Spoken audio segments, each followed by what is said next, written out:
It's Swede Burns with elitefts. I'm going to walk you through my 4-4 movement coaching system. This is how I grade movement for my lifters. Okay, so I have it all boiled down to a very simple system that I'm essentially looking at 4 elements of the lift, and some of that includes setup. So I'll walk you through some of those things right now. Cindy's going to go ahead and do her setup for us. You might recognize some of this stuff from the way I teach the setup in the previous videos. So she's scooting back, getting her feet planted. She's gonna brace first and then slide forward. Good.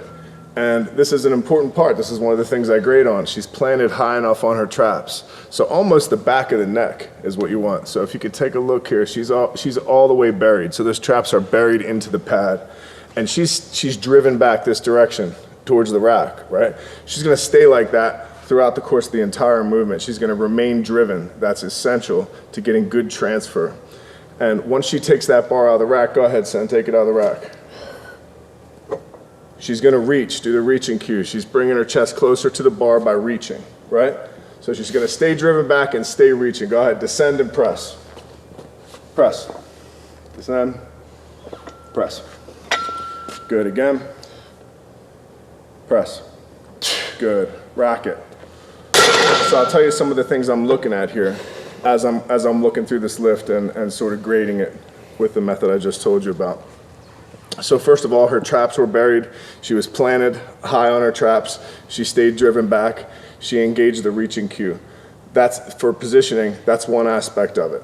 Transfer was good, right? Transfer to and from the legs. I'm referring to the energy transferring on the descent to her legs, going into the floor, and then going back to the bar on the reversal, right? So transfer is good. That's another aspect of it. So we got position, transfer, right? Speed was good, right? So in other words, she had a good descent speed. You can't really control how fast you're gonna be able to press a weight, so you're gonna press it as fast as you can regardless, right? So she did good there. We never lost a shoulder, and that is the 4th thing that I'm looking at there.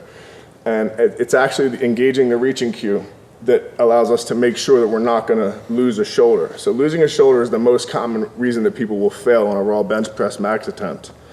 So the way that would look is when someone's in the middle of pressing and you see the shoulder come out or they sort of lose control. It's never really, usually, unless it's a very technically proficient lifter, you won't see somebody at a high level fail just by staying exactly there and then coming back down. It's usually that something gives. It's the same thing in the squat. In most movements, it's coming out of path. So losing a shoulder will make you come out of bar path. So the things I looked at, position, right? Transfer, path, and speed. And all 4 of those were good. I have a similar method for each lift, for each of the 3 lifts for doing that. And that's stuff that we're gonna cover in the 5th set certification coaching course, the coaching certification course that's gonna be held here at elitefts on August 26th and 27th. So I'm gonna go through and teach that whole thing for each lift.